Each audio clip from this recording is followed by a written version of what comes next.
Just to be clear, the study is we're gonna shock some people. Yeah. Like, would you want to be a part of that? So in all three instances, the shock level, whatever you want to call it, was exactly the same.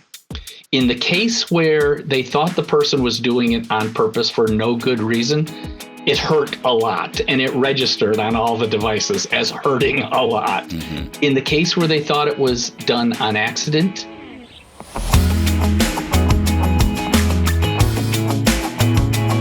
Welcome back to Season 4 of Married with Benefits. I'm your host, Brian Goins, and in this season, we're trying to find out what makes the highly happy couples so happy.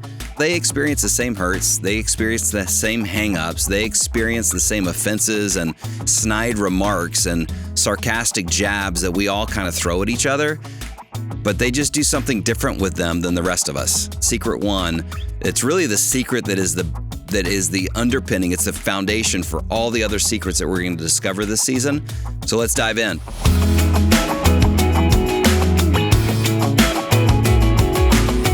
All right, I'm back with Shaunti Feldhahn again, and we're going to be talking about these secrets. I'm so excited about this whole series because it's basically like your research.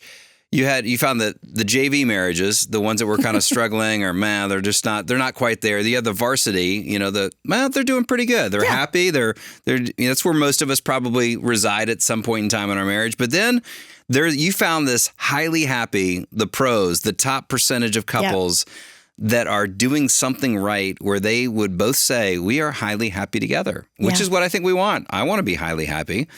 And so what I love is that you've discovered these 12 secrets. We actually have 13 because one didn't make the book. This is going to be a bonus. Yeah, that'll be a bonus later on that we're just teasing out right now. But this one that we're going to talk about, you said, is the key. It's the prerequisite. It's the one that everything else kind of hinges on this, right? Yeah, it does. It's one of those things that we looked at all of these 12 and we said, okay, most of the happy couples, they tend to do most of these, not all, but it was pretty common. This one, we don't think you can have a happy marriage without it. Wow. This is the only one that we would say that. Okay. And you're saying it's because we have your husband on video as well. Yes. Jeff, you're with us.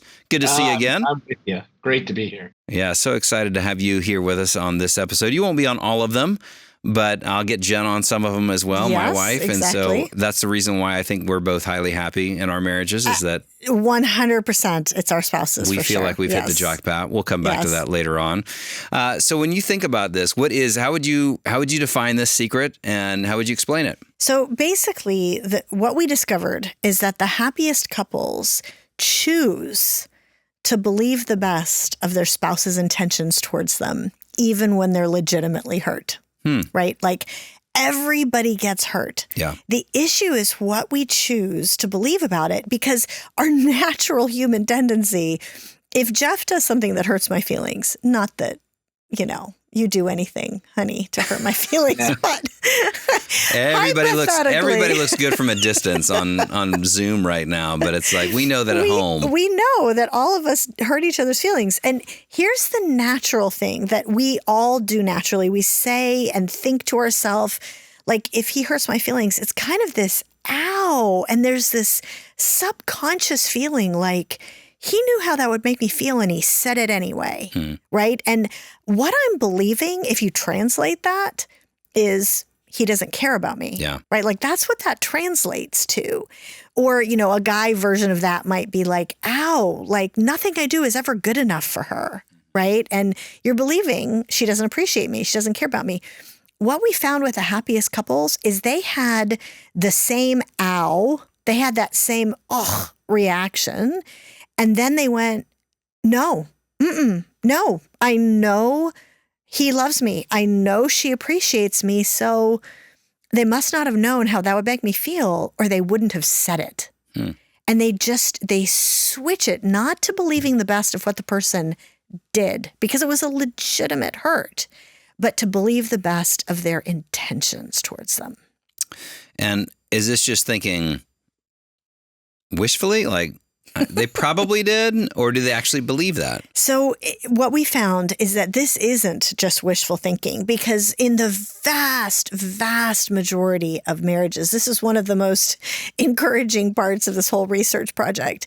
Even in the most difficult relationships, who are like the closest to shaking apart, the vast majority of us deeply care about the other person. We deeply care about our spouse. But if you want a happy marriage, you have to let yourself believe that. Yeah. I mean, the numbers for this were absolutely staggering. When I was looking at the data, amongst the highly happy couples, the percentage who know that their spouse, kind of does care about them, even when it's painful, the happiest couples, that was 96%, Man. right? The so-so couples, that was only 59%. And yet the percentage who actually did care, the spouse, what the spouse actually said, was almost 100%. It was like 99.26 or something. Yep. So if you want a happy marriage, what you're actually doing is you're choosing to believe the truth rather than a lie. Wow. And why is that significant, Jeff? You guys had a pretty intriguing study in this chapter in your book. Does that really make a difference, like when it comes down to it? Yeah, that's fascinating, Brian, that you ask. And I would say that one of the things that we hear often from people is look, I can do this, but if my spouse won't do this, then, kind of what's the point? It takes two, right? Yeah. And in this particular circumstance, and with a lot of these, if just one of the members of the marriage, of the relationship, practices them, it has a profound impact. So when we were doing the research, we found this study that was put together by a professor at the University of Maryland. And, and I have to say, I love studies where they involve college students as part of the experiment, because for $20, they'll subject themselves to pretty much anything. Right. And in this, you got to pay for that pizza. Yes.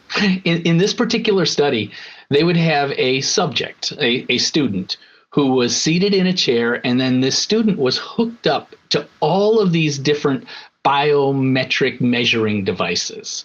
So they would be measuring their respiration rate, their pulse rate, their blood pressure, their, a number of them.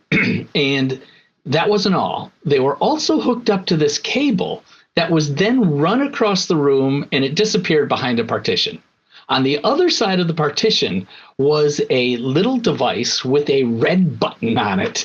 And when the red button was depressed, it would send an electric shock through that cable to the student subject sitting in the chair. And then it would register in all of these biometric devices, what was the impact of that shock on their body. So just to be clear, the study is we're gonna shock some people. Yeah. Would you want to be a part of that? $20, I don't know about man. $20. Ethical, right. Parts it's of college. It's all right. It's right. But here was the variable. They were the person sitting in the chair was told one of three things about whoever it was behind the partition pushing the button. In one instance, they were told that the person was pushing the button, knew it was going to administer a shock to the person on the other side of the partition, but they were also told that it would help that person win money. So the person getting shocked would win money. So it was sort of a good intention, right? A good intention. Yeah. In a second instance, they were told that the person behind the partition hit the button, but they didn't mean to. It was on accident. Mm-hmm. And then in a third instance, they were told that the person knew that this button would administer a shock and thought it was kind of cool that they got to do this.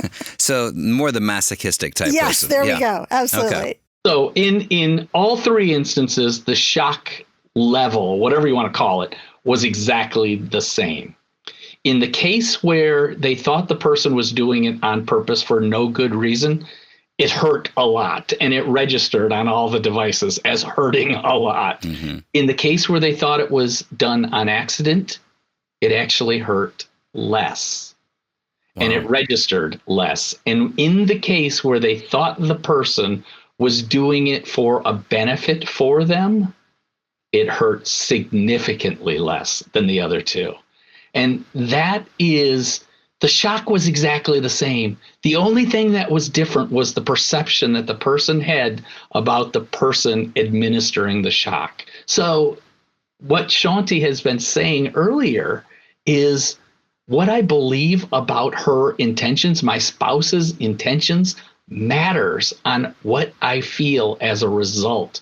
The pain is there. The ow is there. Like Shaunti said, the ow is the same. But the magnitude of it, it depends entirely on what I believe about my spouse. I know there's a lot of marriages that are, and a lot of people listening right now, they're going, okay, yeah, I'd love to have that little shocker in my home right now. just to play with, just to see if that really experiment works. So let's get away from academia.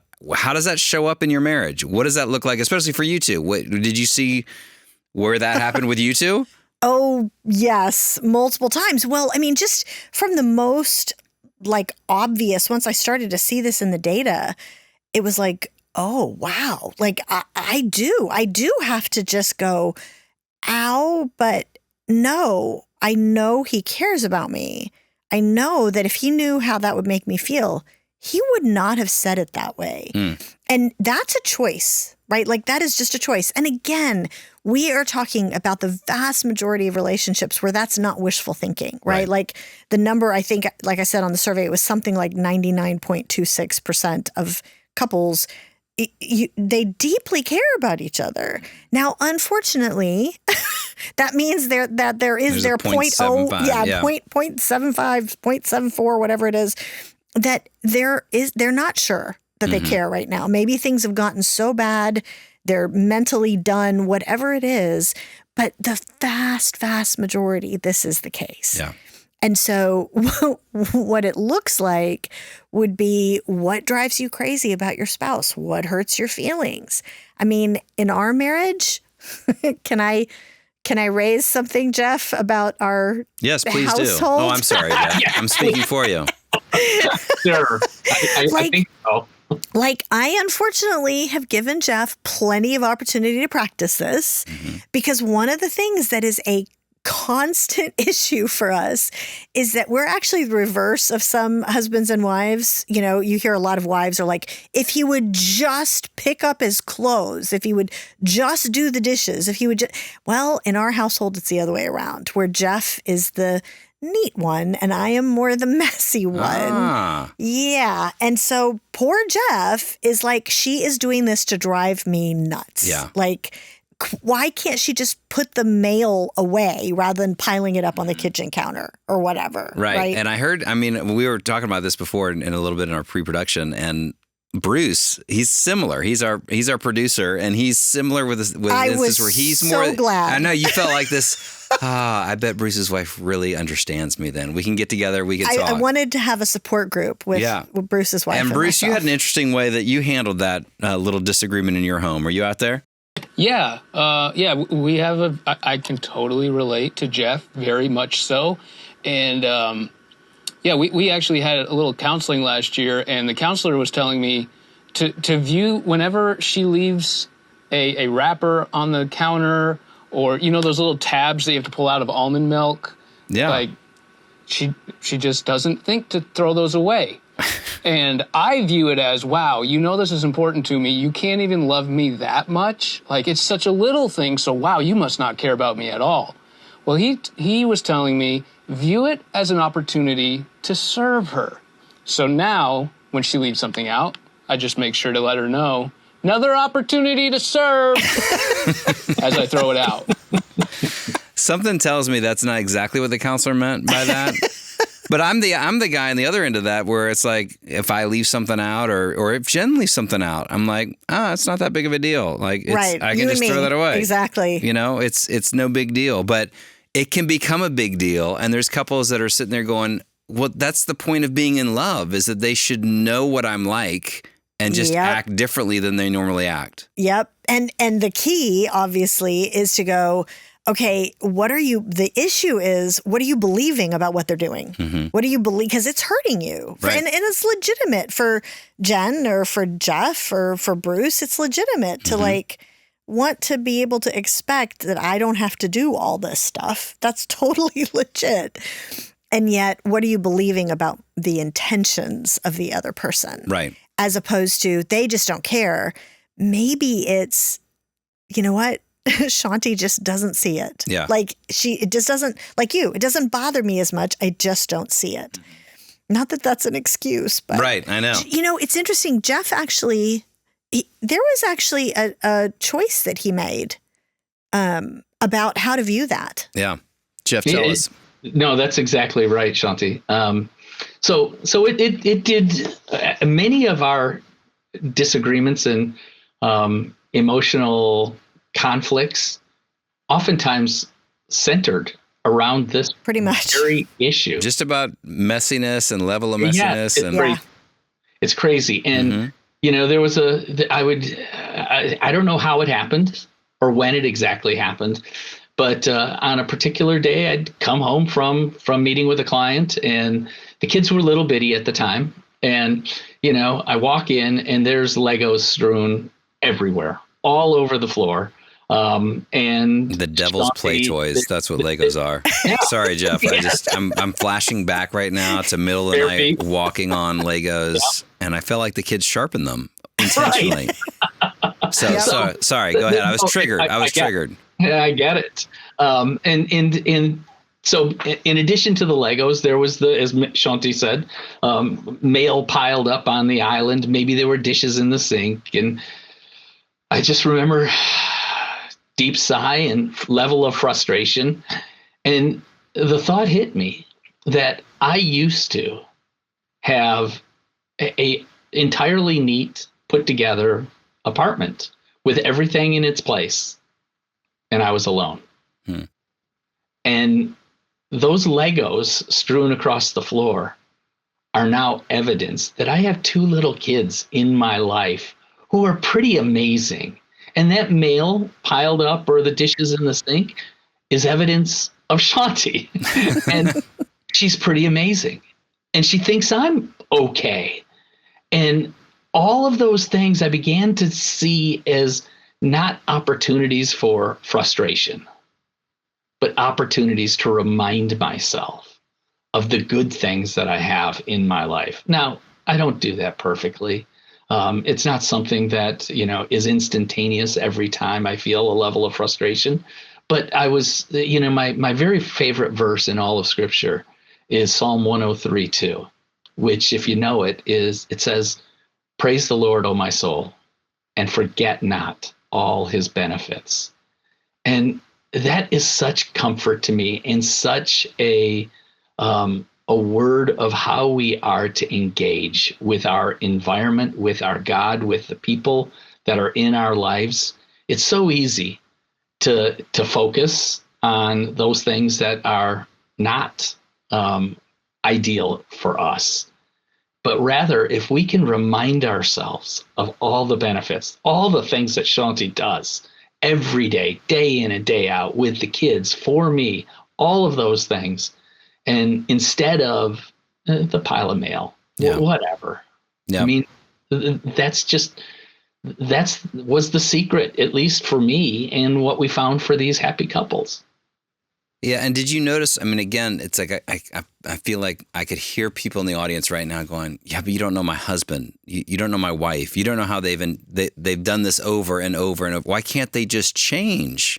You know, I can hear somebody going, just isn't that part of marriage though? I mean, I'm even feeling that right now. Like, I've changed a lot to alter myself to love Jen better. Yeah. So it's not saying to spouses, giving them this license to just be a slob. Like, I would think that you've probably changed some. Oh, for sure. Right? Yeah. I mean, because if you care about your spouse, it is going to come out in action in some way.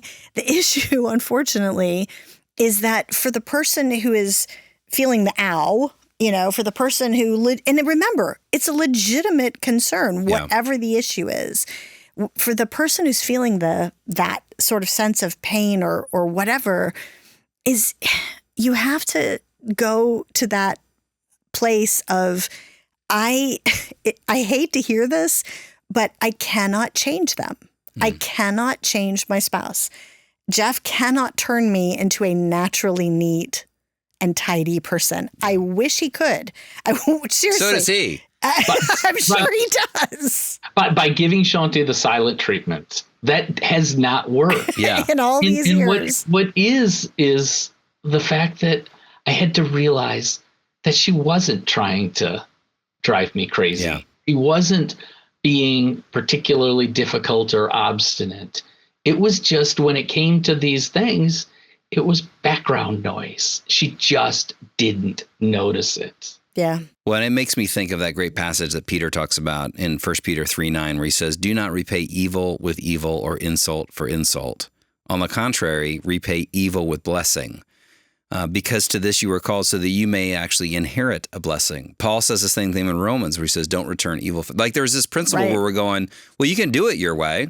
You could, when you get the ow, you can ow back. And all of us know what that experience is like in marriage. And where it goes. And where that cycle never wins. Like whenever Jeff said the silent treatment, I'm a stuffer. When Jen and I are in an argument, I just retreat. And it's not like I roll tape back on that argument and go, that really helped her come around. That really helped her apologize and seek forgiveness and see it my way. Yeah. No, it always fails miserably. Or I could hear Bruce with his comment about just another opportunity for him to serve. I'm like, I bet that really draws her closer. I bet at the end of the day that she's coming back to him. I'm so glad you love me like this, to serve me like this. No, we know the snarkiness and sarcasm. It all ends in the same place. So what God is going is like, you can go your way and have the same results. Yeah. Or you could actually believe something different and maybe experience a blessing. We had, I can't remember when this was, Jeff, but do you remember that couple where I think it was the husband who put something on his mirror? Mm-hmm. Was it the husband? It was the husband. Bathroom mirror. He said he heard us talk on this topic at a marriage conference. We did, because this is one of the talks that we often do at a marriage event. And he went home and he took a sticky note and he wrote, "Believe the best" on the sticky note, put it on his mirror, his bathroom mirror. And basically it was I'm going to choose every day. I'm going to choose today. Yeah. That when I'm hurt, when she does whatever, that I'm going to look for a more generous explanation for what that was, and and choose to believe she wasn't doing it to drive me nuts. We're talking about in this season how we really want to do the little things that can move us in the right direction. Yes. And it's usually the little things going in the wrong direction that causes such friction in marriage. Yes. So take this and make it super practical, Feldhahns. Believing the best sounds like it's just tricking my mind. It's just a Jedi mind trick on my marriage. Well, here's the thing. It kind of is, but it's a Jedi mind trick about the truth. Remember, you're actually choosing to believe the truth rather than the lie you were believing. Yeah. And the lie was, again, say it the one more lie time. was that this person doesn't care about me. They knew how that would make me feel. They said it anyway. She knows how much it bugs me that, she doesn't put stuff away. Mm-hmm. And she even with something as big of a deal as this, she just doesn't care to change. That's how little she cares about me. No, the truth is, and this is the first thing to help with that Jedi mind trick, which is, again, there's a tip here. There's a habit building here. There's a step-by-step in the right direction here, is that when you feel that ow, do what the happy couples did, which is, yep, you're going to feel that. It's going to be frustrating. It's going to be painful. Whatever that is accurate. It's legitimate. But then ask yourself, what is a more generous explanation? Is it that they don't care about me? Or is there another potential explanation here? And look for it. And when you look for the more generous explanation, you almost always find it. And even if you don't, you can actually then, step number 2, you can actually go to your spouse and you can be like, I'm really disappointed. I'm really upset about such and such. Help me understand. Yeah. Right? Because you can't stuff everything. You have to be able to raise these things. So it's not ignoring the owl. I think we need to be clear about that. Yes, like the it's owl not. is legitimate. It It's is. just, I'm going to choose to believe the best. When I choose to believe the best, then I can start asking questions. I can say, Man, I don't know if you know how that came across, but this is what that felt like to me. Exactly. And here's what you just did in the way you said that. You were asking them the question in a way that assumes there's another explanation. Yeah. Okay. You assume when you say, help me understand, or you probably didn't realize how this came across. What you're doing is you're actually saying, you're handing them a generosity of spirit in that question. Yeah. And giving them the opportunity. Now, some people are going to say, you are letting them take advantage of you, right? Like, and okay, there is that small percentage. Unfortunately, I wish that was 100%. It's not, right? But there is that small percentage of people who they're done. They don't care. Their brain and their heart has like checked out. But that is a very rare situation. And so the vast majority of the cases, you're actually giving them an opportunity to share what is the truth. Yeah. It made me think of good friends of ours that are Weekend to Remember speakers, Ed and Amy, and they have a thing, and I think they heard it from somebody, where it's like it's the take it back card. So like if their spouse if their spouse says something that is really rude or unkind, or like you prompt them by going, do you want to take it back? Like, do you want to take that card back? So it just gives them that, and it's kind of funny. It's like, yeah, I do want to take it back. Or can we start practicing that, Jeff? Yeah, like, would that be okay with you? Because that would really work. Yeah, no, I need that take it back card. I actually said something yesterday right before I came here. I think I hurt his feelings. I'm like, dang. Right. Yeah, take it back. And maybe you just be the one to say that, like, well, even because I think most of us know right when Bruce says, I'm giving myself another opportunity to serve you. He knows what he's doing with that card. It's like, oof. I know exactly what card I'm playing. And then for me to even say, oh, wait, can I take that back? Because if you just get in that habit again, I'm going to choose to believe the best. I love that Post-it note. And maybe that's one of the great practical things. It's just until you get it down in your head, keep putting reminders out in front of us. So you talked about, we feel that ow, ask, is there a more generous explanation for what just happened?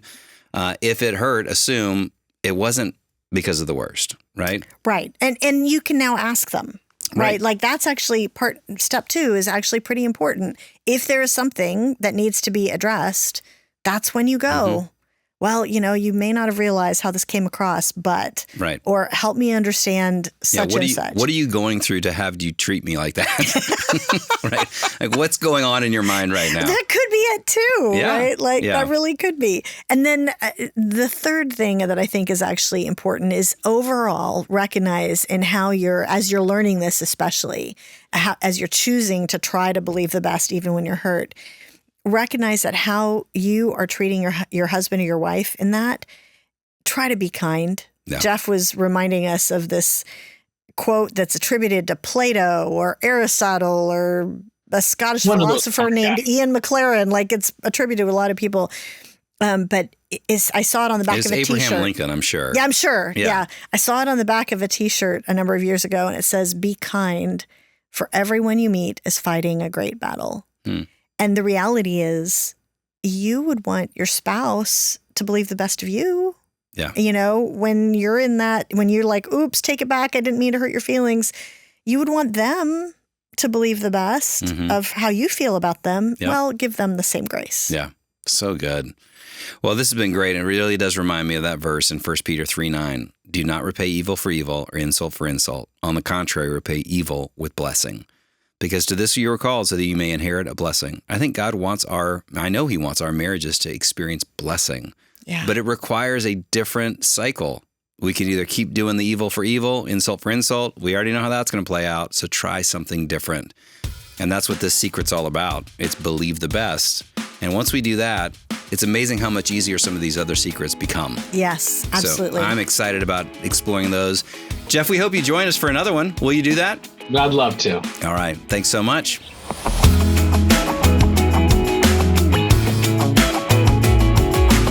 Thanks for joining us for this episode. If you enjoy this podcast, please hit like or subscribe. And please leave a review or a comment. It just helps get the word out to more couples so that they could find hope for their own marriage. And listen, if you haven't picked up Shaunti's book that we're talking about all this season long, The Surprising Secrets of Highly Happy Marriages, you're going to want to get that and maybe grab one to give away, because that's really what we're about here at Family Life. We want to help you experience oneness so that you can impact your corner of the world. And listen, we've got a lot more help and hope for your marriage and family at FamilyLife.com. You can find other articles, you can find podcasts, you can find shows, small group resources. You'll want to check that out at FamilyLife.com.